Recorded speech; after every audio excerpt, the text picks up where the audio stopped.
ဒီကနေ့ညတော်အသဘင်ခန္ဓာကိုရှင်ဘုန်းတော်သခင်ရှင်တော်မြတ်ဖရာ၏မဟာကရုဏာကုံကိုအာယုံပြုကာတိကျူဖွဲ့ဆိုအပ်သောဝန္ဒနာပနာမအာတိတဂါထာကိုရွတ်ဆိုပူဇော်ခြင်းဖြင့်စတင်ကြရအောင်ယောကပ္ပကောတိဟိပိယပမိယံကာလံကရွန်တောတိဒုက္ခရာနိခေရံကတောလောကဟိတယာနာထောနမောမာကာရုဏိကတတတယောနာထောဝိနိယမြတ်စွာတတဝါဤချမ်းသာစီးပွားလိုလားတောင်းတဂုံပေါင်းခါသဖြင့်နာထမြညာခြင်းရှင်တော်မြတ်ဖရာသည်ကပ္ပကောတိဟိပိဂရေကဘာအရေအတွက်တင်ချာတို့ဖြင့်တော်လဲအဘေမယံရေအတွက်တိုင်းတာဖော်ပြခြင်းငါမစွမ်းနိုင်ပါသောကာလံလေးအတင်ချေသိမ့်နေကဘာရှိကြသောကာလပတ်လုံးလောကဟိတယတတ္တလောကဤအကျိုးစီးပွားအလုံးငါအတိဒုက္ခရာနိဥ္စာအသက်ချေလဲအင်္ဂါမိတ္တကြီးမာသမိတာနှင့်တထာဇနီဆွန်ခြင်းကြီးဟုကျတိထဝေငါးသွဲအစုအလုံးခဲရင်တော်မူတို့ကိုကရွန်တော်ဖျားဖြစ်ရန်ဤတန်ကြိုးကုပ်အားထုတ်တော်မူရသည်ဖြစ်၍ခေရန်လက်ချေမျက်လုံးအသက်ဆုံးလည်းရဲ့နှလုံးစိတ်ဝံကိုရောဤပင်မခြင်းတို့ကတောဘဝဒါနံကျင့်ဖျားများစွာရောက်တော်မူကြရရှာလိမ့်မည်မဟာကရုဏီကတတတဝါများရင်ဝဲသားကဲ့သို့တနာချစ်ခင်မှာကရုဏာရှင်ဖြစ်တော်မူသောတသနာထသဝိနည်းများစွာတတဝါဤချမ်းသာစီးပွားလိုလားတောင်းတဂုံပေါင်းခါသဖြင့်နာထမြညာထိုရှင်တော်မြတ်ဖရာအားနမောယုတိပြောင်းပြော့မှန်ကိုလျော်၍ကရောယုကျိုးရှိခိုးခြင်းသည်အထုဘဝတုစင်စစ်မသွေဖြစ်ပါစေတည်း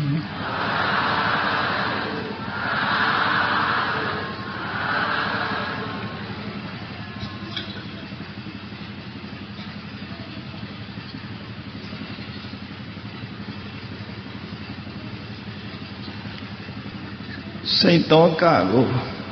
ဖယ်ရှားခြင်းလောကလူတွေဟာတောကဖြစ်เสียတွေမဖြစ်ခင်ကလည်းကြိုတင်ပြီးတော့စိတ်တောကဖြစ်ကြတယ်ဖြစ်လာတဲ့အခါမှာလည်းပဲစိတ်တောကနဲ့ထွက်ပေါက်မရအောင်ဖြစ်နေတတ်ကြလူတွေဘာကြောင့်ပူပန်စိတ်တွေဖြစ်နေကြသလဲလို့ဆိုရင်ပျက်စီးဆုံးရှုံးမှုနဲ့ကြုံတွေ့တော့မဲ့အခါမျိုးသို့မဟုတ်ကြုံတွေ့နေတဲ့အခါမျိုးမှာထိုကြုံတွေ့ခြင်းကြောင့်စိတ်သောကဖြစ်ကြတာအဲ့ဒီစိတ်သောကထွက်ပေါက်ရအောင်မြတ်စွာဘုရားရဲ့အဆုံးအမတရားတော်တွေမှာရှင်းလင်းဖော်ပြထားတာဖြစ်တယ်။ဒါကြောင့်မို့လူတိုင်းဆိုတာသောကနဲ့မကင်းနိုင်ကြဘူးတောကဖြစ်လာလို့ရှိရင်မြည်တို့မြည်ပုံထိုတောကလွတ်မြောက်အောင်ကြိုးစားအထောက်နိုင်တယ်ဆိုတဲ့ဤစနစ်ကိုသိရှိနားလည်ထားဖို့လိုတယ်လူတွေရဲ့စိတ်ဟာစိတ်လှုပ်ရှားမှုရှိတယ်လို့ပူပန်မှုတွေလည်းရှိတတ်တယ်ပေါ့လူတစ်ခုပူမှုရတဲ့ဆယ်ကလေးဆိုတဲ့အဆိုတိုင်းပဲလူတွေဟာစိတ်ပူလောင်မှုနဲ့နေထိုင်ကြတာဖြစ်လို့မြတ်စွာဘုရားရဲ့အဆုံးအမတရားတော်တွေဟာထိုပူလောင်မှုတွေကိုသက်သာပြီးနောက်ဆုံးမှလုံးဝကျော်လွှားနိုင်တဲ့အစဉ်မျိုးရောက်သည့်ထိအောင်ဟောကြားဆုံးမခဲ့တာထင်ရှားတယ်မြတ်စွာဘုရားဟောတဲ့တရားတော်တွေထဲမှာတောကပရိဒေဝနာသမတိကမာယပူပန်တောကစိတ်တောကတွေလွန်မြောက်ဖို့အတွက်စိတ်တောကမထိန်နိုင်လို့ငိုကြွေးရတဲ့ပင်မဆင်းရဲမှုတွေကိုလွန်မြောက်နိုင်ဖို့အတွက်တခုတည်းသောနိလန်ဆိုတာကို မြတ်စွာဘုရားတတိပဋ္ဌာန်သုံးမှာဟောကြားထားတာဖြစ်အဲ့ဒီနည်းစနစ်ကိုလိုက်နာကျင့်သုံးခြင်းမပြုနိုင်ဘူးဆိုရင်တောကရဲ့ထွက်ပေါက်ကိုရှာတွေ့ကြမှာမဟုတ်ဘူးပေါ့ဒါကြောင့်လူတိုင်းဟာစိတ်ပူတယ်ဆိုတာရှိတယ်စိတ်ပူတယ်စိုးရိမ်တယ်ဆိုတဲ့တောကဆိုတဲ့တရားဟာဘာကြောင့်ဖြစ်တယ်လဲလို့ဆိုရင်အခြေခံအပြင်ပြောမယ်ဆိုရင်ပေမတောဇာယတိတောကောချစ်ခင်မှုကိုအကြောင်းပြုပြီးတော့တောကဆိုတာဖြစ်တယ်ကာမတောဇာယတိတောကောလူချင်းစရာအာယုံကိုလူချင်းမှုကိုအကြောင်းပြုပြီးစိတ်တောကဖြစ်တယ်တဏှာယဇာယတိတောကောတဏှာကြောင့်လည်းစိတ်တောကဖြစ်တယ်လို့အနိကအကြောင်းတရားတွေကိုမြတ်စွာဘုရားဟောကြားညွှန်ပြခဲ့တာဖြစ်တယ်လူတွေဟာတွေ့တာမှုမကင်းတာအတွက်စိတ်တောကရောက်ကြတယ်အဲ့ဒီရောက်ရှိလာတဲ့စိတ်တောကကိုမြည်တို့မြည်ပုံဖယ်ရှားပြရမယ်ဆိုတဲ့ဤစနစ်ကိုသိအောင်ကြိုးစားခြင်းဟာတရားကိုကျင့်ခြင်းပဲဖြစ်တယ်ပေါ့တရားကိုကြင်ကြံကြိုးကိုအထုတ်တဲ့အခါမှာမှန်ကန်တဲ့အတွေးနဲ့မှန်ကန်တဲ့စိတ်နဲ့သဘောထားတွေဟာများစွာအထောက်အကူပြုတယ်ဧတောကဆိုတာဖြစ်တဲ့အခါမှာဘာကြောင့်ဖြစ်တုံးဆိုလို့ရှိရင်ဗျာတနာတရား၅ပါးဆိုတဲ့ပျက်စီးဆုံးရှုံးမှုနဲ့ကြုံတော့မဲ့အနေထားကြုံမှာကိုကြောက်ရွံ့ပြီးတော့လဲတောကဖြစ်တယ်မကြုံသေးခင်ကြုံမှာတွေးပြီးတော့လဲစိတ်ပူတတ်တယ်ကြုံနေတဲ့အခါမှာလည်းပဲစိတ်ပူတတ်တယ်ကြုံပြီးသွားတဲ့နောက်မှာလည်းပဲစိတ်ပူလောင်တတ်တယ်ပေါ့အဲ့ဒီစိတ်ပူမှုတောကတွေဟာဆင်ញင်တုံတရားနဲ့ဖယ်ရှားပြစ်လို့လည်းရနိုင်တယ်ပေါ့မြတ်စွာဘုရားမပွင့်ခင်ကပညာရှိသူတော်ကောင်းတွေဟာတောကကိုဖယ်ရှားတဲ့နည်းနဲ့ရှင်တဲ့ပူလောင်မှုတွေကိုရှင်းပြနိုင်ခဲ့ကြတယ်သို့တော့တခဏမြတာတောကကိုရှင်းနိုင်ကြတော့လေထာဝရစိတ်ထဲကနေရှင်းထုတ်နိုင်ခြင်းမရှိဘူးထာဝရရှင်းထုတ်နိုင်တဲ့ဤစနစ်ကိုမြတ်စွာဘုရားပွင့်မှသာဟောကြားဆုံးမှသိရတာဖြစ်တယ်ပေါ့ပညာရှိသူတော်ကောင်းတွေဟာတောကဖြစ်เสียနဲ့ဂျုံလာလို့ရှိရင်မှန်ကန်တဲ့အတွေးနဲ့စဉ်းစားဆင်ခြင်ပြီးတောကကိုရှင်းကြတာဖြစ်တယ်အထူးသဖြင့်တောကဖြစ်တယ်ဆိုတာဗျာဒနာတရားနဲ့ကြုံတွေ့တော့မယ်ဆိုတဲ့အချိန်အခါရဲ့ဗျာဒနာတရားနဲ့ကြုံတွေ့နေပြီဆိုတဲ့အခါမှာရဲ့စိတ်တောကဖြစ်ကြစိတ်ပူလောင်မှုတွေစိုးရိမ်စိတ်တွေဖြစ်ကြအဲ့တော့ဗျာဒနာတရား၅ပါးဆိုတာဘာကိုပြောတာလဲဗျာဒနာဆိုတာပျက်စီးဆုံးရှုံးခြင်းပျက်စီးဆုံးရှုံးမှုဆိုတာနံပါတ်1ကညာတိဗျာဒနာ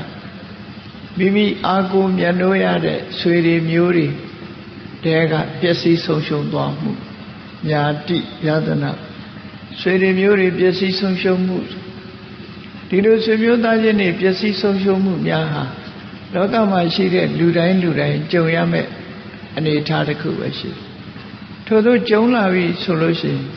စိတ်တောကကိုထိန်းချုပ်နိုင်ဖို့အမှန်တမ်းအရေးကြီးဒီရသော်ဗျာမပွင့်ခင်မှာဆိုရင်တော့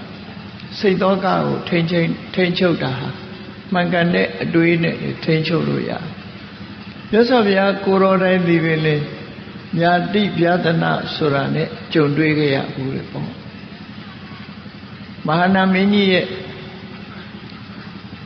သမီးကနေမွေးဖွားတဲ့ကောသလမင်းကြီးနဲ့ဝါသဝခတ္တိယတို့ကမွေးဖွားလာတဲ့ဝိထတုပမင်းသားဆိုတာရှိတယ်ဝိထတုပမင်းသားဟာကောတာတက္ကတိုင်းကပိလဝုကိုသွားရောက်လည်ပတ်တဲ့အချိန်မှာသူ့ပေါ်မှာဆက်ဆံမှုတွေနဲ့ပတ်သက်ပြီးတော့မကြေမနက်ဖြစ်လာသူ့ရဲ့မကြေမနက်ရန်ညောဟာဗုဒ္ဓမကြီးမားလို့တာဂဝေမင်းတွေကိုရန်ရှာပြီးမျိုးတုံးအောင်တပ်ပစ်ဖို့စိတ်ထဲမှာစွဲနေတဲ့ပုဂ္ဂိုလ်တူမြတ်စွာဘုရားလည်းတက်တော်80အရွယ်ရောက်ပြီး ကောသလမင်းကြီးလည်းတက်တော်80အရွယ်ရောက်တဲ့အချိန်မေရာလုပဆိုတဲ့ဏိကုံးမှာမြတ်စွာဘုရားတရင်သုံးနေတဲ့အချိန်ကောသလမင်းကြီးလာရောက်တွေ့ဆုံပြီးဘုရားနဲ့စကားပြောနေတော့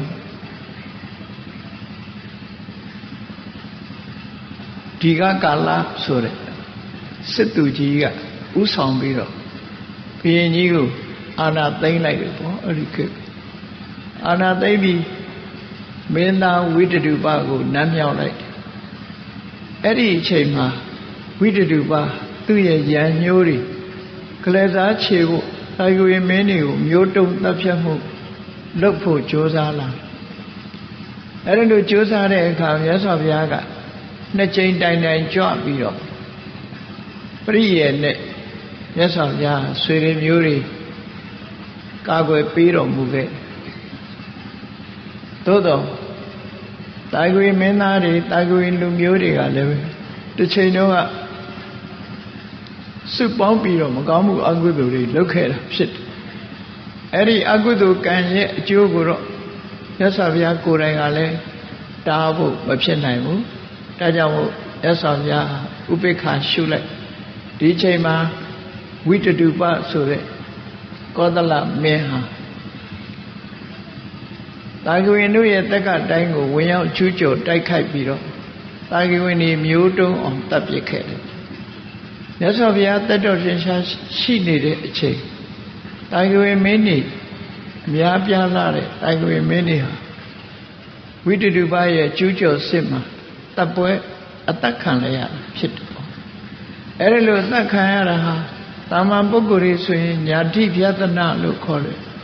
ဆွေတွေမျိုးတွေရဲ့ပျက်စီးမှုနဲ့ကြုံတဲ့အခါစိတ်သောကတွေဖြစ်ကြတယ်မြတ်စွာဘုရားသခင်ကိုရမြတ်ကတော့ဓမ္မတန်ဝေကလို့ခေါ်တယ်လောကကြီးရဲ့သဘာဝကိုဆင်ញင်သင်စားပြီးသင်္ခါရတွေပေါ်မှာရှေ့ရွံ့ခြင်းလို့ဆိုတဲ့ပတ္တပအတိဉာဏ်ဖြင့်စဉ်းစားဆင်ခြင်ပြီးတော့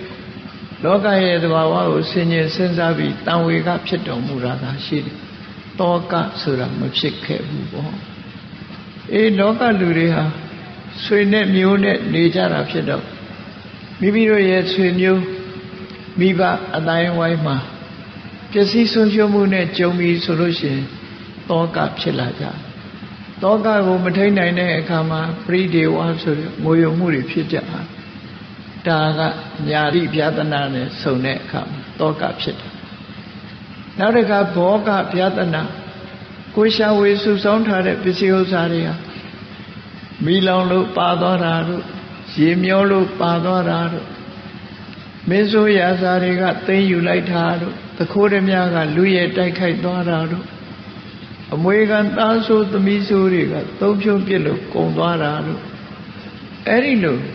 ဘောကပြဒနာလို့ခေါ်တယ်ကိုရှာဝေစုဆောင်းထားတဲ့ပစ္စည်းဥစ္စာတွေကုန်းကောက်เสียမရှိတော့အောင်ပျက်စီးမှုနဲ့ကြုံပြီးဆိုလို့ရှိရင်လူတွေဟာစိတ်ပူကြတောကဖြစ်ကြနော်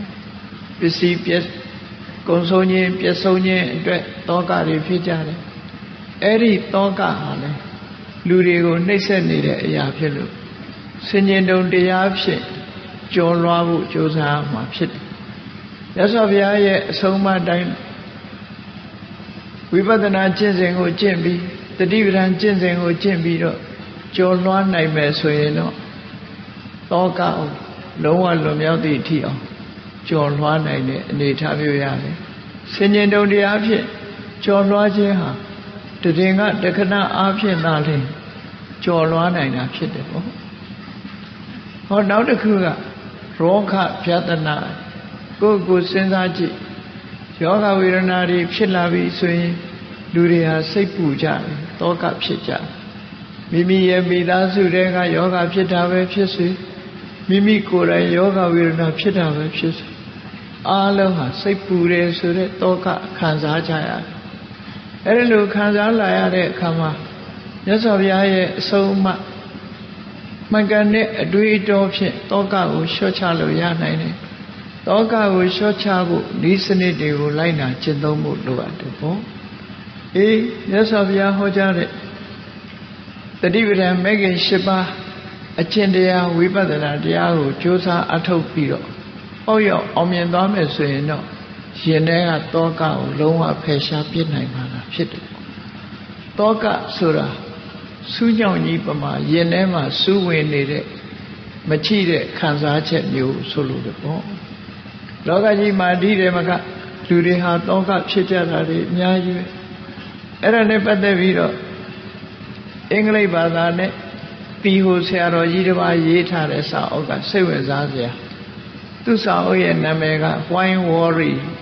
မင်းဘာဖြစ်လို့စိတ်ပူနေတာလဲဘာကြောင့်စိတ်ပူခြင်းရဲ့အကြောင်းဆိုတာရေးထားရင်ဟာစိတ်မပူအောင်ဖြေပြောင်းနည်းတွေကိုရှင်းလင်းဖော်ပြထားတာရှိတယ်။မြတ်စွာဘုရားရဲ့အဆုံးအမထဲမှာ worry လို့ခေါ်တဲ့စိတ်ပူလောင်မှုတွေစိတ်သောကတွေကိုဖယ်ရှားနိုင်တဲ့နည်းစနစ်တွေဟောကြားထားလို့လောကကြီးမှာစိတ်မပူတဲ့လူမျိုးဆိုတာလည်းမရှိဘူးစိတ်မပူတဲ့လူဆိုတာလည်းမရှိဘူးစိတ်ပူစရာမရှိတဲ့ဘဝဆိုတာလည်းမရှိဘူးဒါကြောင့်မလို့ဒီစိတ်ပူစရာတွေကထွက်ပေါက်ဆိုတာကျွတ်တင်ပြီးတော့စဉ်းစားဆင်ခြင်ပြီးစိတ်ပူမှုတွေကိုလျှော့ချဖယ်ရှားပြဖို့ဟာအရေးကြီးတယ်ဒါကြောင့်မို့စိတ်သောကဖယ်ရှားခြင်းဆိုတာမြတ်ဗုဒ္ဓရဲ့အဆုံးအမတွေမှာထင်ထင်ရှားရှားဟောကြားဆုံးမထားတာရှိပေါ့အဲ့ဒီဟောကြားဆုံးမထားတာတွေကိုနှလုံးသွင်းဆင်ခြင်ခြင်းဖြင့်စိတ်သောကလျှော့ချနိုင်ကြတယ်နောက်ဗျာဒနာတရားနှစ်ခုကတော့ဘာလို့ဆိုရင်သီလဗျာဒနာနဲ့ဒိဋ္ဌိဗျာဒနာကိုချင်းသီလပြက်ပြားသွားတာဟာလေစိတ်ပူစရာကောင်းတယ်ဒိဋ္ဌိဗျာဒနာအမြင်တွေပျက်စီးသွားတာမှန်ကန်တဲ့အမြင်တွေပျက်စီးသွားပြီးအယူဝါဒဖောက်ပြန်သွားတာလဲစိတ်ပူစရာကောင်းသို့သောတမ္မာပုထုဇဉ်ပုဂ္ဂိုလ်တွေဟာကိုချင်းသီလပြက်ပြားခြင်းကြောင့်စိတ်ပူတဲ့သူမရှိသလောက်ရှားတယ်အမြင်ဖောက်ပြန်သွားခြင်းကြောင့်မှားယွင်းတဲ့အမြင်ကိုလက်ခံမိခြင်းကြောင့်စိတ်ပူသွားတဲ့ပုဂ္ဂိုလ်ဆိုတာလဲမရှိသလောက်ရှားကြ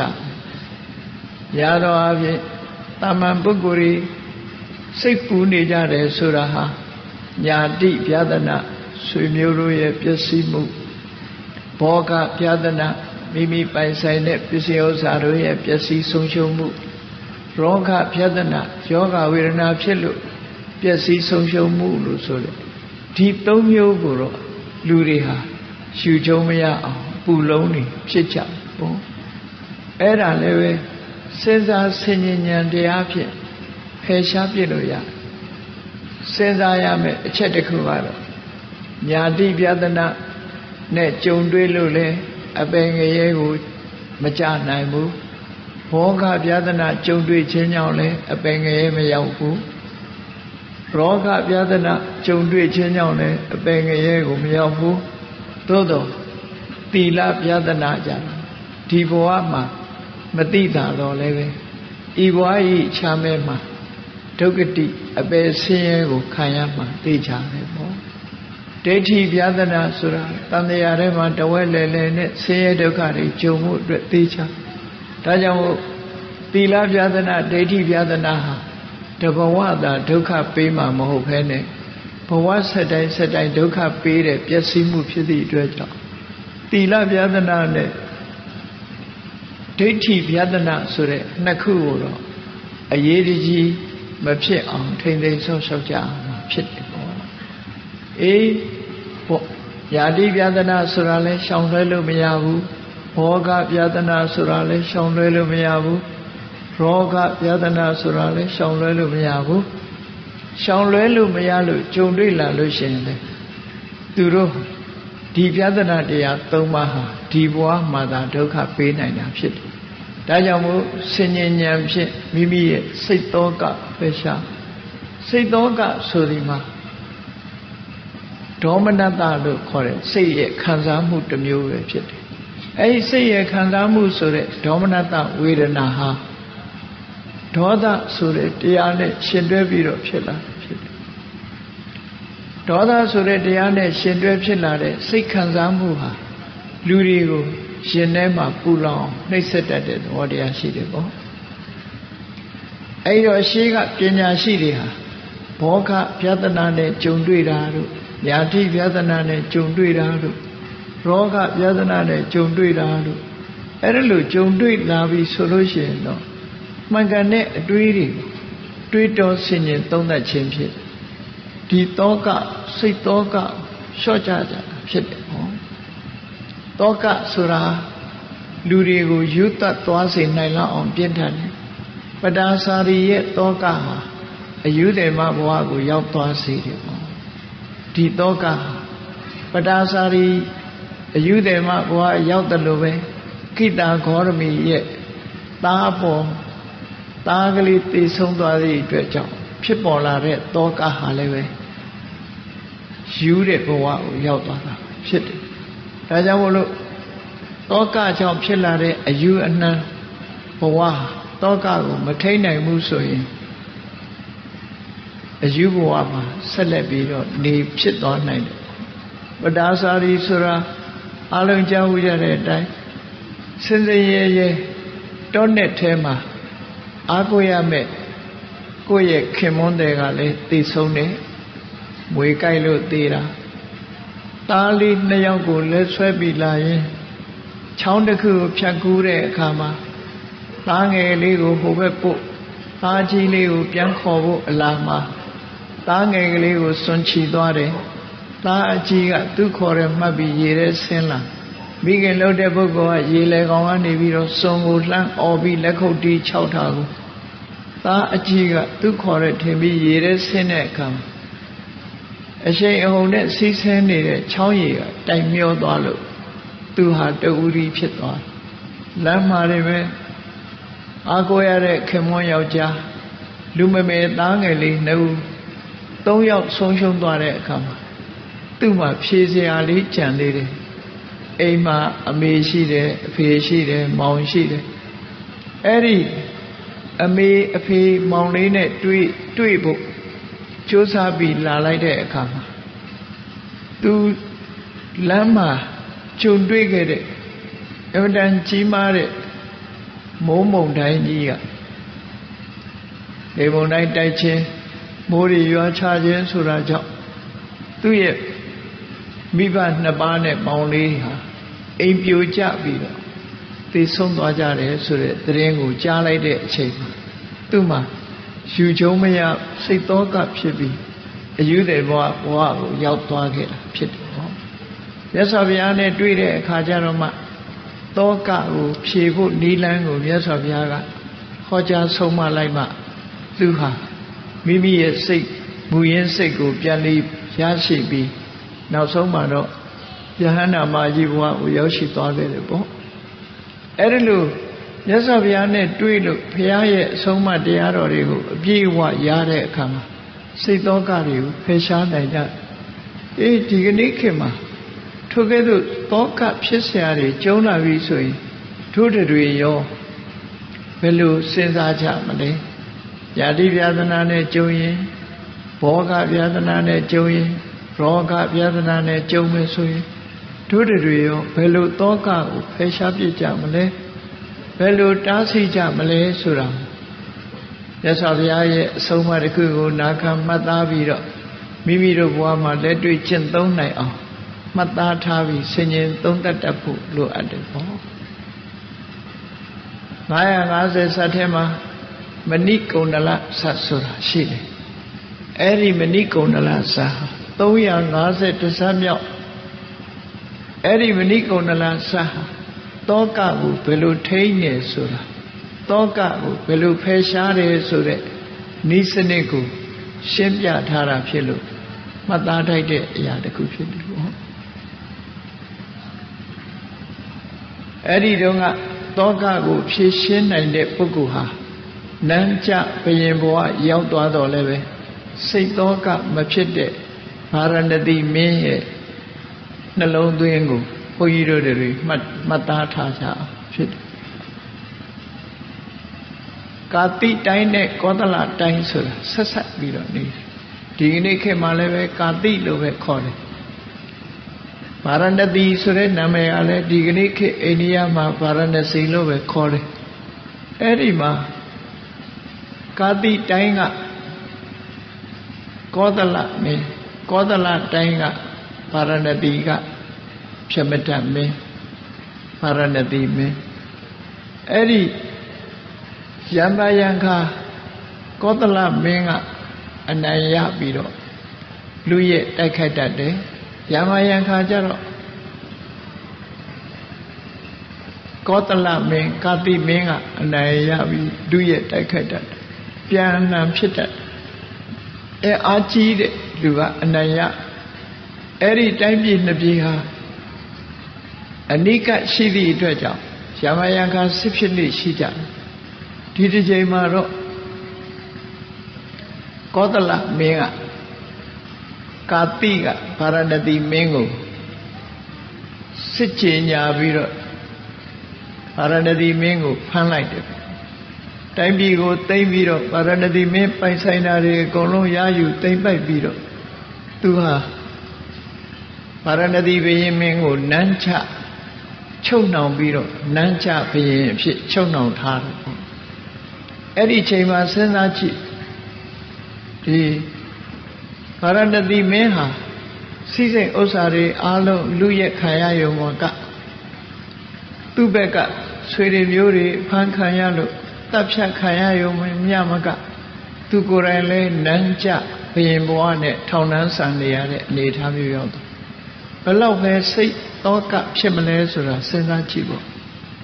အဲ့ဒီစိတ်သောကဖြစ်လာတာသူဟာစိတ်ပူเสียကောင်းတဲ့သောကဖြစ်เสียကောင်းတဲ့အခြေအနေဇိုးကြီးထဲမှာ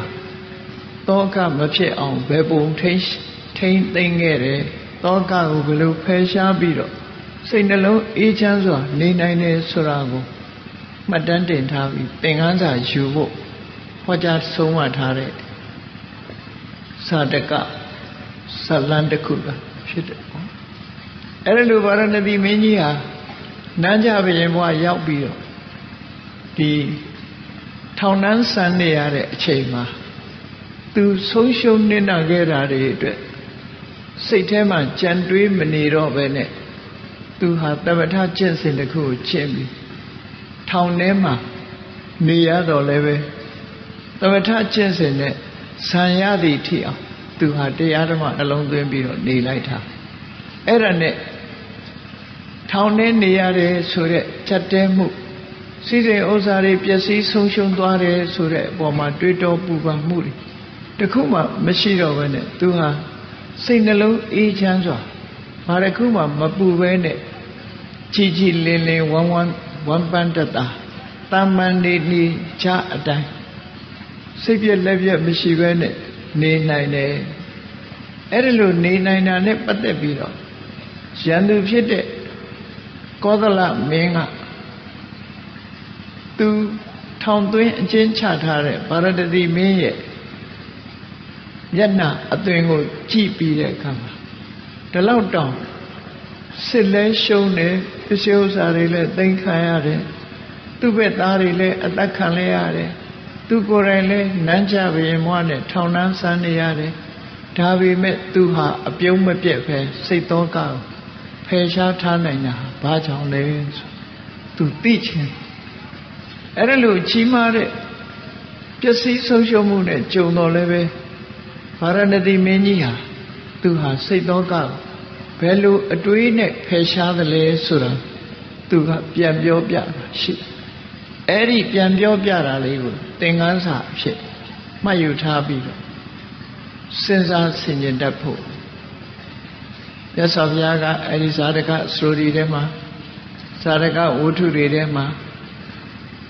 ဗာရဏသီမင်းကြီးရဲ့စိတ်သောကဖယ်ရှားတဲ့နည်းစနစ်ကိုဟောကြားထားခဲ့တာဖြစ်တယ်ပေါ့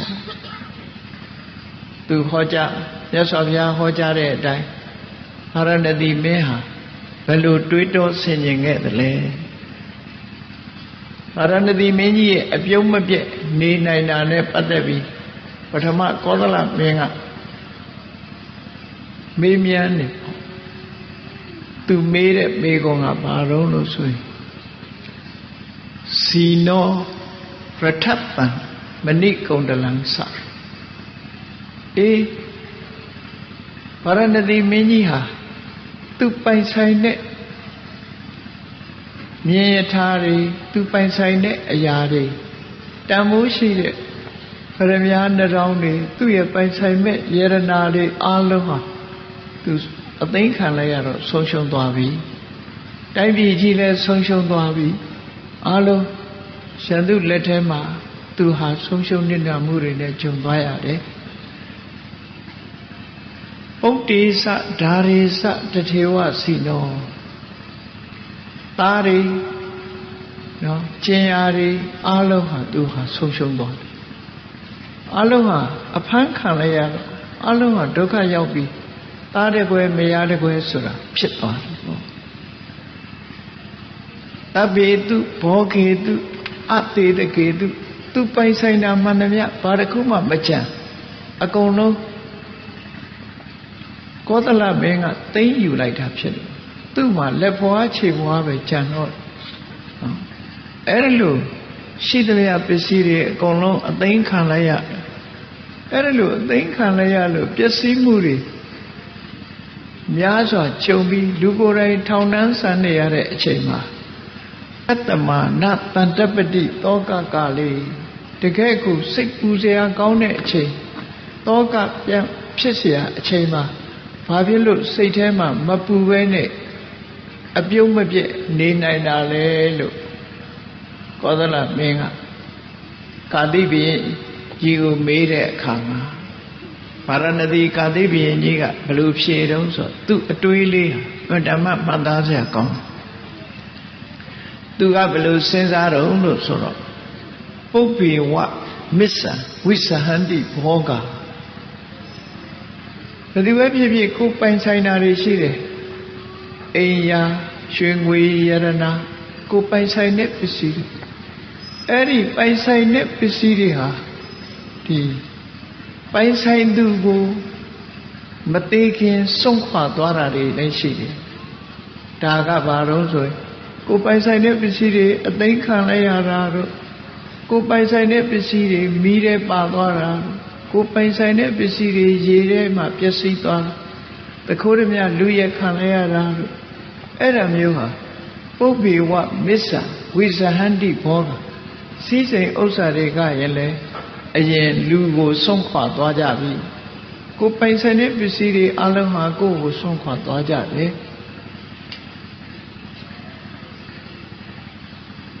မစ္ဆောဝါတေပုပ္ပတရဇဟန္တိသို့မဟုတ်ပစ္စည်းဥစ္စာတွေကိုလူကရင်လည်းဆုံးခွာသွားကြတချို့ဆိုလို့ရှိရင်ဓမ္မချမ်းသာတော့လည်းပဲအစည်းရင်ဖြစ်ပြီးတော့မိသားစုဆုံးရှုံးသွားကြသိဆုံးသွားကြအဲ့ဒါကြတော့သူချမ်းသာသမျှတွေသူဒီတိုင်းထားပြီးတော့ဘဝကိုအဆုံးသတ်သွားတာအဲ့ဒါမစ္ဆောဝတိပုပ္ပတရံဇဟန္တိဆိုလိုတဲ့အဓိပ္ပာယ်ကပစ္စည်းကတော့လဲလူကိုစွန့်လူကတော့လဲပစ္စည်းကိုစွန့်လူနဲ့ပစ္စည်းဟာ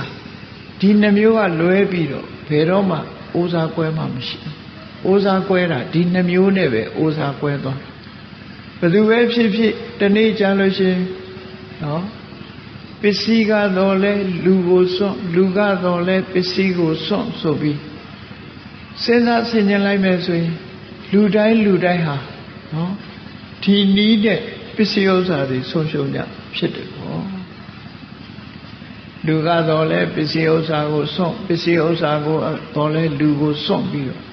ကွဲကွာသွားသည်မြဲပဲဖြစ်တယ်ဆိုတဲ့လောကသဘာဝကိုစဉ်းစားကြည့်ရအဲ့တော့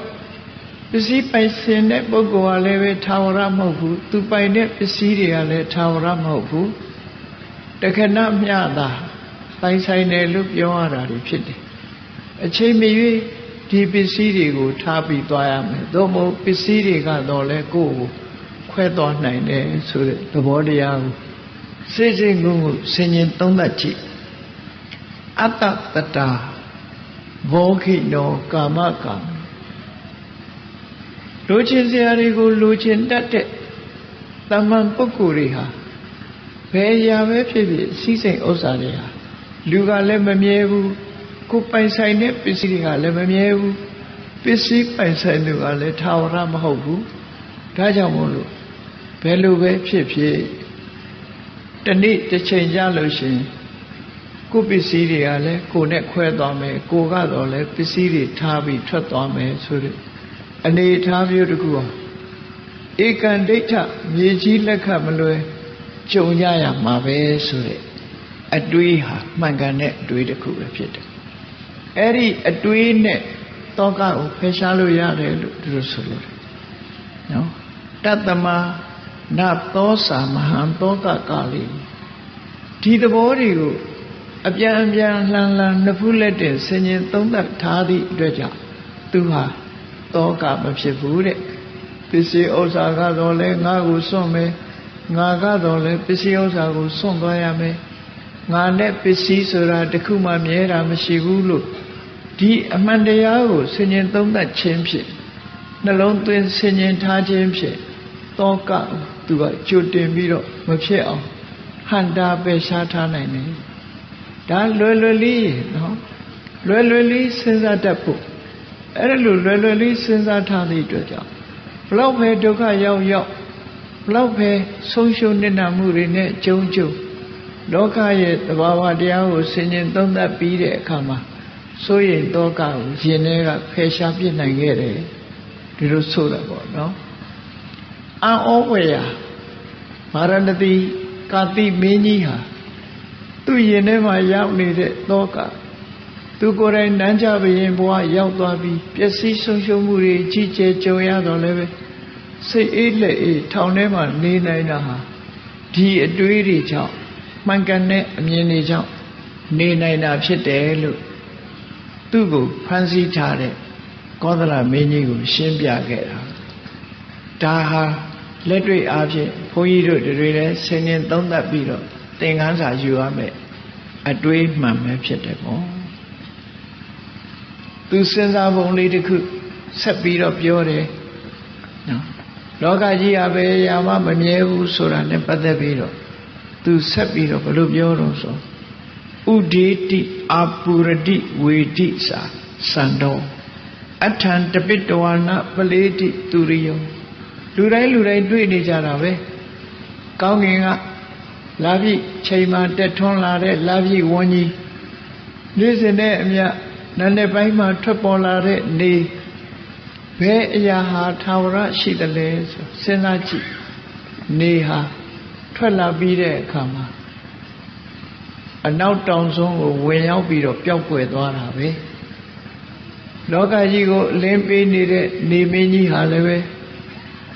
ပေါ်လာပြီးတဲ့နောက်ပျောက်သွားတယ်ဆိုတဲ့လောကရဲ့သဘာဝကိုမလွန်ဆန်ဘူး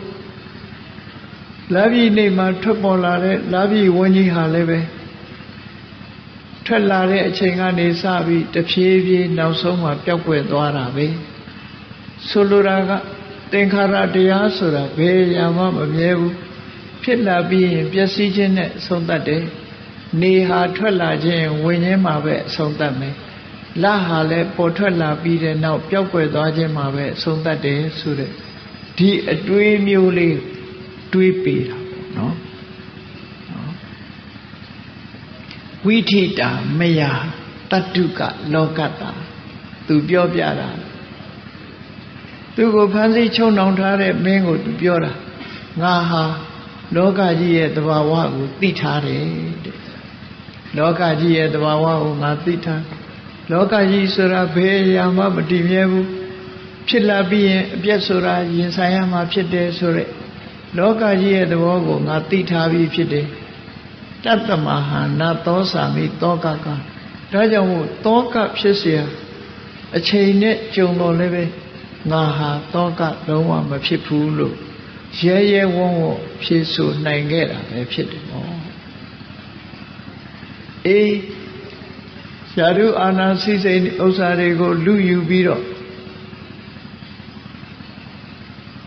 ပိုင်ဆိုင်တဲ့ဘုရင်ကြီးကိုထောင်သွင်းအကျဉ်းချထားတဲ့ကောသလမင်းကြီးဟာကာတိမင်းဗာရဏသီမင်းရှင်းပြတဲ့စကားကိုကြားရတဲ့အခါမှာသူဟာသူ့အမှားကိုဝန်ချတောင်းပန်ပြီးတော့ဗာရဏသီမင်းကြီးကိုပြန်ပြီးတော့သူ့ စီးစိမ်ဥစ္စာတွေကိုပြန်လီအနှင်းပေးတယ်လို့ဒီထဲမှာဆိုထားတယ်အဲ့ဒီမှာဗာရာဏသီမင်းကြီးကကာတိဘုရင်နဲ့ပတ်သက်ပြီးတော့ကောသလမင်းနဲ့ပတ်သက်ပြီးတော့ဆုံးမဩဝါဒဆက်ပြီးတော့ပေးတယ်လောကမှာအုပ်ချုပ်တဲ့ခေါင်းဆောင်ပုဂ္ဂိုလ်မင်းဆိုရာဇာဆိုတာဟာဒီစင်စင်ဆာဆာလှုပ်တဲ့နယ်ဆိုတာကိုပြောဘာကြောင့်ကောသလမင်းကကာတိတိုင်းကိုဝင်ရောက်ကျူးကျော်တိုက်ခိုက်ရသလဲလို့ဆိုလို့ရှိရင်ဗာရာဏသီမင်းရဲ့အမှုထမ်းအမတ်တယောက်ဟာဗာရာဏသီမင်းကြီးရဲ့နန်းတွင်းမှာမဟုတ်တာလုပ်သည့်အတွက်ကြောင့်ဟောက်ပြန်မှုတွေကြောင့်ဗာရာဏသီမင်းကြီးကသူ့ကိုယာဓုချပြီးတော့ယာဓုဖြုတ်ပစ်လိုက်တာကိုအညှိုးထားပြီးကောသလမင်းထံဝင်ရောက်ခစားပြီးဗာရာဏသီမင်းကိုတိုက်ခိုက်လူမင်းကိုနမ်းချပြီးတော့သိမ့်ပိုက်ဖို့သွေးဆောင်ဖျားယောင်းပြီးသူကဥဆောင်ပြီးတော့လှုပ်ခဲ့တာဖြစ်တယ်ဗာရာဏသီမင်းကြီးရဲ့အကျိုးအကြောင်းတွေကိုအလုံးသိတယ်ဗာရာဏသီရဲ့ရှိုးဝဲချက်တွေအလုံးသိတယ်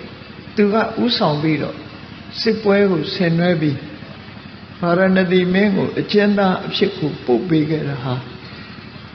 အဲ့ဒီရံဘက်လှုပ်တဲ့အမတ်ဆိုးကြောင့်ပဲဖြစ်တယ်ပေါ့ဒါကြောင့်မို့ဒီလိုစိတ်နေသဘောထားတွေမှန်ကန်ပြီးတော့မြင့်မြတ်တဲ့ဗာရာဏသီမင်းကိုသူဟာနမ်းချခဲ့တာမှားယွင်းတယ်လို့ဆိုပြီးသူကသူပြန်လေတောင်းပန်ပြီးတော့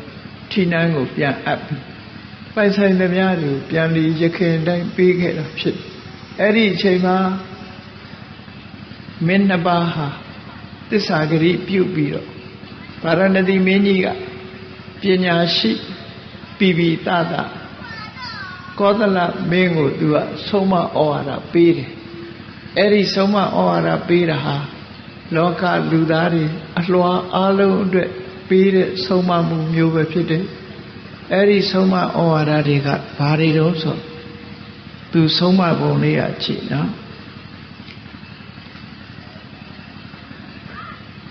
အလတောဂိဟိကာမဘောဂိနတာရုအရာတီထောင်လူပေါ်မှာနေတဲ့ပုဂ္ဂိုလ်တွေဟာအလုတ်ကိုင်းမလုတ်ချင်ဘူးပြင်းနေဆိုရင်မကောင်းဘူးဘယ်တော့မှတိုးတက်မှာမဟုတ်ဘူးတဲ့ဒါကြောင့်မို့မိသားစုဘဝမှာနေတဲ့ပုဂ္ဂိုလ်ဟာမပြင်းရဘူးကြိုးစားအထောက်ရမယ်နေစဉ်နဲ့အမျှအလုတ်လုပ်ရမယ်ကြိုးစားအထောက်တဲ့နဲ့လုံလဝိရိယရှိရမှာဖြစ်တယ်အတ္တညတောပပစ္စည်းတောနတတုမိသားစုဘဝကိုစွန့်လွတ်ပြီးတော့ကိုယ်တဏ္ဍာမှာရှိတဲ့မကောင်းတဲ့အညစ်အကြေးတွေကိုရှင်းထုတ်ဖို့ကြိုးစားနေတဲ့သူတော်စင်သူတော်မြတ်ဒီပုဂ္ဂိုလ်တွေဟာစောင့်စည်းမှုမရှိရင်မကောင်းဘူးတဲ့ဆိုလိုတာက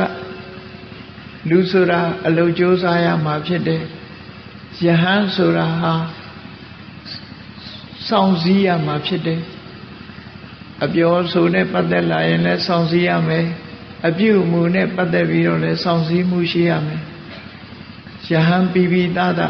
စောင့်ဆောင်စည်းစည်းသိက္ခာနဲ့နေထိုင်ရမယ်လို့ဒီလိုဆိုလို့တယ်ပေါ့နောက်တစ်ခုကတော့ရာသာနတာဓုအနိတ္တမကာရီတိုင်းပြည်အုပ်ချုပ်တဲ့မင်းဆိုတာဟာမစင်မစားမလုပ်သင့်ဘူးဘယ်လုပ်ပဲလုပ်လို့ဆင်ញင်စဉ်းစားပြီးတော့မှလုပ်သင့်တယ်မဆင်ញင်လုပ်လို့ရှိရင်အလုပ်ကိစ္စတွေဟာမှားယွင်းသွားနိုင်တယ်ပေါ့ဒါကြောင့်မို့မစင်မကျင်မလုပ်သင့်ဘူးလို့ဒီလိုဆိုယောပန္နိတောကောရဏောနတာတုသောနတာတုအသိဉာဏ်ရှိတဲ့ပုဂ္ဂိုလ်တယောက်ဟာထိကနေရှိစိတ်ဆိုးတတ်ရင်မကောင်းဘူးတဲ့ဒေါသအမျက်မထွက်ရဘူးဒါကြောင့်မို့ပညာရှိအမျက်အပြင်းမထွက်ရဘူးလို့ဆိုလို့စိတ်မဆိုးရဘူးအဲ့တော့အလွာအသီးသီးကိုဆုံးမတဲ့စကားပေါ့တာမန်မိသားစုဘဝမှာနေတဲ့လူတွေဟာမပြင်းရဘူးကြိုးစားအထောက်ရမယ်ယဟန်ဘဝရောက်ရှိနေကြတဲ့ယတိယဟန်ဘဝမှာနေထိုင်ကြတဲ့ပုဂ္ဂိုလ်တွေဟာစောင့်စည်းမှုရှိရမယ် ဆောင်စည်းမှုရှိရမယ်တိုင်းပြည်အုပ်ချုပ်တဲ့မင်းတွေဟာဘာလို့အမတ်တမဲ့မဆုံးဖြတ်ဖဲနဲ့တည်တည်ချာချာလေးလာစူးစမ်းဆင်ခြင်ပြီးတော့မှလုပ်တဲ့နေပညာရှိဖြစ်လို့ရှင်ထိကနေရှိစိတ်ဆိုးတာမျိုးမဖြစ်စေရဘူးလို့ဒီလိုဆုံးမဩဝါဒပေးပြီးတဲ့အခါမှာကောသလမင်းကြီးကိုထပ်ပြီးတော့တတိပေးတဲ့စကားကဘာတော့လို့ဆိုလို့ရှိရင်နိတမ္မခတ္တိယောဂိရာတိုင်းပြည်အုပ်ချုပ်တဲ့မင်းဆိုတာဘယ်တော့ပဲဖြစ်ဖြစ်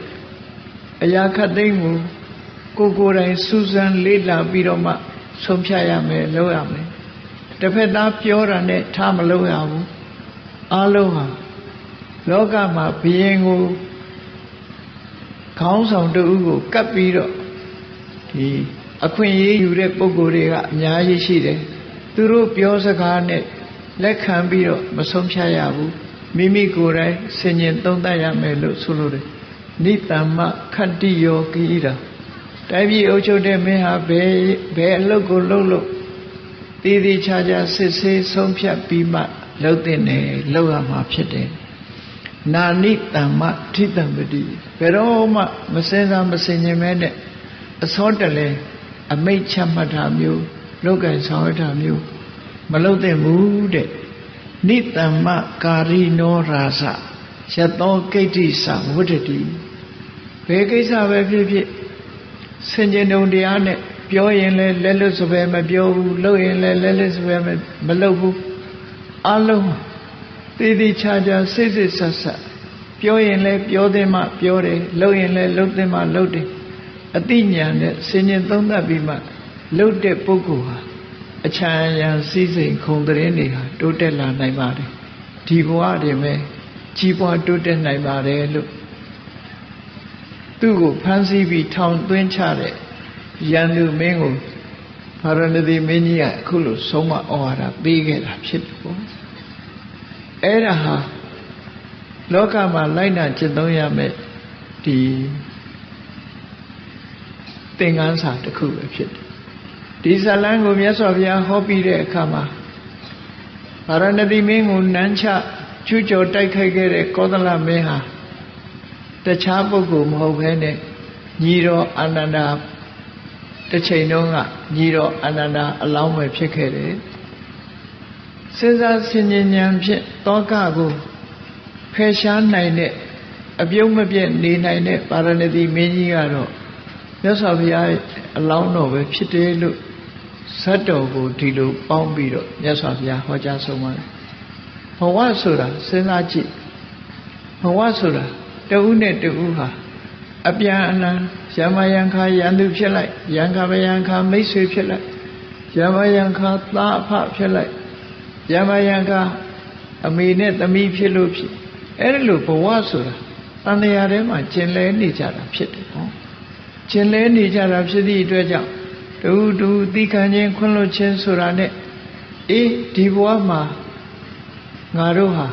ရန်သူဆိုတာဖြစ်နေပြီမဲ့တစ်ချိန်လုံးကမိသားစုမှာဖြစ်ချင်ဖြစ်ခဲ့မှာဖြစ်တယ်အမှန်တန်ရှိလျားတဲ့ဘဝခရီးမှာမိဖို့မိခင်မဖြစ်ဘူးတဲ့အမျိုးသမီးဖခင်မဖြစ်ဘူးတဲ့အမျိုးသားညီကိုမောင်နှမမတော်ဘူးတဲ့ပုဂ္ဂိုလ်မရှိဘူးလို့သူတို့ဆိုဒါကြောင့်မို့ဘုသူ့ပေါ်မှာမုန်းတီးခြင်းဆိုတဲ့စိတ်တွေမထားပဲမေတ္တာသက်ဝင်ချစ်ခင်လို့တူပေါ်မှာတူမေတ္တာထားပြီးဆက်ဆံနိုင်ကြမယ်ဆိုလို့ရှိရင်လောကကြီးဟာငြိမ်းချမ်းသွားမှာသာဖြစ်တယ်။အေးတရားချစ်ခင်သူတော်စင်ပြိဿပေါင်းတို့မိမိတို့တဏ္ဍာမှာစိတ်သောကဆိုတာများဖြစ်လာခဲ့လို့ရှိရင်အခုလိုမှန်ကန်တဲ့စဉ်းစားမှုတွေနဲ့စဉ်းစားကြရမှာဖြစ်တယ်။ပစ္စည်းဥစ္စာဆုံးရှုံးလို့ကြုံလာတဲ့အခါမျိုးမှာဆိုရင်အေးလောကကြီးတဲ့သဘာဝဟာမမြဲဘူးပစ္စည်းကတော့လဲလူကိုစွန့်လူကတော့လဲပစ္စည်းကိုစွန့်ဒီနှမျိုးဟာတစ်မျိုးမျိုးပဲဖြစ်လာမှာပဲဖြစ်တယ်။ကောင်းကင်ကနေပင်ကြီးဟာလဲပေါ်ထွက်လာပြီးရင်ပျောက်ကွယ်သွားရတာပဲ။လာမင်းကြီးဟာလဲပေါ်ထွက်လာပြီးတော့ပျောက်ကွယ်သွားရတာပဲ။ လောကရဲ့သဘာဝဖြစ်ပြီးရင်ပြတ်သွားတယ်ဆိုတဲ့လောကသဘာဝအတိုင်းဒါတွေကိုလိုက်ပြီးတော့စိတ်သောကရောက်နေလို့ရှိရင်တို့တွေပါပူလို့ဆုံးနိုင်မှာမဟုတ်ဘူးစိတ်သောကရောက်เสียမဟုတ်ဘူးလို့မှန်ကန်တဲ့အတွေးတွေတွေးပြီးဆင်ញင်သုံးသပ်ခြင်းဖြင့်သောကကိုဖယ်ရှားပြစ်နိုင်တာဖြစ်ပါတယ်တရားချစ်ခင်သူတော်စင်ပြိဿပေါင်းတို့မိမိတို့ရဲ့ရင်ထဲနှလုံးထဲမှာပူလောင်တဲ့သောကဒီနည်းဖြင့်လျှော့ချနိုင်ပြီးနောက်ဆုံးသောကလွန်မြောက်နိုင်တဲ့ဤစနစ်ကတော့တတိပဒံကျင့်စဉ်မဂ္ဂင်၈ပါးအကျင့်တရားကိုကျင့်ကြံအားထုတ်ခြင်းသာဖြစ်တယ်မဂ္ဂင်၈ပါးအကျင့်တရားကိုကျင့်ကြံကြိုးကိုအားထုတ်ခြင်းဖြင့်ရှင်တွဲမှာရှိတဲ့သောကကိုနိဗ္ဗာန်ကိုအာရုံပြုပြီးတော့မတရားနဲ့လုံးဝဖယ်ရှားလိုက်နိုင်ပြီဆိုရင်ဘယ်လိုအခက်ခဲနဲ့ကြုံဘယ်လိုဆုံးရှုံးမှုတွေနဲ့ကြုံသောကဆိုတာဘယ်တော့မှမဖြစ်တော့ဘူးမြတ်ဗုဒ္ဓရဲ့အဆုံးအမတရားတော်တွေတိုင်းတို့တွေဟာသောကကိုအမြင့်ပြတ်သည့်ထိအောင်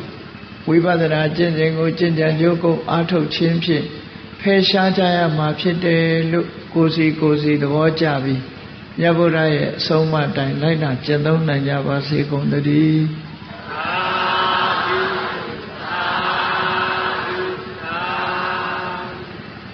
မေတ္တာပို့ရအောင်တတဝါများစွာဘေးရန်กว่าချမ်းသာကြပါစေတတဝါများစွာဘေးရန်กว่าချမ်းသာကြပါစေ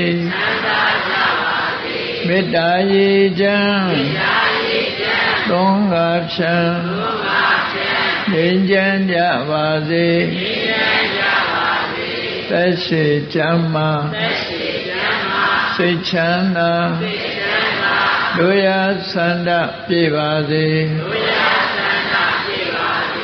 ဖုံလန္တာဒုက္ခပင်ကစားမေတ္တာပုံနေတုသင်္ကမမနောတရတိသဗ္ဗေတံပဝါယန္တုဒုက္ခနကမေတ္တာပုံနေတုသင်္ကမစုပေါင်းဖို့အမေတ္တာတဟုရောင်မြူပဝင်းငွေလာမင်းနှင့်ရောင်ခြင်းရှဲယုံပေါင်းဆောင်ရခြင်းကြောင့်သဗ္ဗေတံကျွမ်းမဲ့ဥသုံးလုံးစုံများစွာတတ္တဝါတို့၏မနောတရတိမြင်များဖြူစင်အေးကြည်လင်းသည့်ရေစဉ်ပြည့်တင်းစိတ်နှလုံးတည်ဟုသောရေအိုင်ကြီးအတွင်း၌ဒုက္ခပင်ကစားစင်ထာဝရအေးမြจิตသာတာယာပွင့်လန်းချမ်းသာဒုက္ခတည်ဟုသောကုမုဒ္ဒရာဇာဗန်တို့သည်ဖုံးလန္တဝန္တာရွှေမြူဝမုံလူလျက်ကြည်နုဝဲကြုံဖူးပွင့်ကြကုန်သည်ဖြစ်၍သူကံကလေးအောင်လေးတဲ့ရောရှဲတင်ပြပိတိတိဟုသောယနန္တို့သည်ဘဝယံတုကောင်းစွာမဲ့သွေကြိုင်လိုက်၍နေကြပါစေကုန်သတည်း